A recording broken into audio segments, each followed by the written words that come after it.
Hello, good morning. Good morning. I'm Jolly Matthews. I'm here to interview you, and actually this is a role play for my class, N5382, the healthcare policies. Okay, have a seat. Thank you. So, today I'm here to ask your support for the Congress bill HR 876, and this bill is also called the Registered Nurse Safe Practicing Act. Okay, as you are a physician, I'm sure that you know about what's going on in the healthcare, and you know the problems of the problems caused by the shortage of nurses. And this bill is actually based by a Congress study, and the study found out that across the nation there are many hospitals which do not have the adequate supply of the nurses, and this is affecting the patient's care and their safety.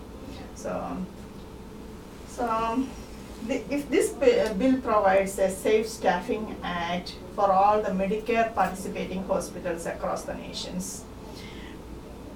So as you know, that we are the largest workforce of the nation, and we number about 3.1 million. And this, according to the ANA, the American Nurses Association, the inadequate staffing is associated with many adverse effects on the patient's health and their safety. So the ANA believes that 1/5 of the hospital deaths can be prevented if there are adequate staffing. And there's many hospital-acquired conditions like the falls, blood sores, pneumonia, all can be prevented if we have enough nurses. And then another thing is like enough staffs. Before even a medication error happens, before it reaches the patient, the nurses can identify the errors. And on the nurses side, if we have adequate staffs, it improves the job satisfaction of the nurses, it reduces the turnovers, and it improves the nurses' health even, because the nurses with the heavy lifting and all, it's causing a lot of problem for them. It also decreases the cost of the organization. For the replacing of the nurses, it costs about 100 to 110% of a nurse's annual salary, and it cut down the cost occurred by the non-reimbursements. Okay. So if this bill is passed, what it does is it provides the nurses with a hospital-wide staffing plan. And this staffing plan is made by a staffing committee, and this committee is composed of like 55% of the bedside nurses. So the nurses know what's their job, and how much they can work safely, like. So it protects the nurses with a whistleblower protection against discrimination and retaliation.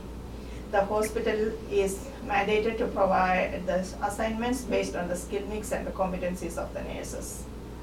Okay, and nurses cannot be forced to do any more overtimes.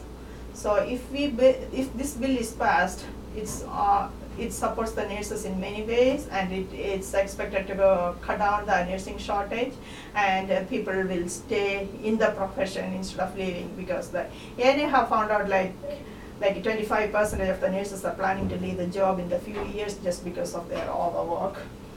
So I'm getting more nurses to support this bill. I'm asking them to write letters to you or email you or call you on the phone, and I'm asking them to go online and sign up for this bill. And what I need support from you. You need to if you could talk to your co-workers, your legislators, all about this bill and the importance of this bill on their safety and the nurses' safety. Absolutely. Anything I can do. Okay, thank you. You're welcome. Okay.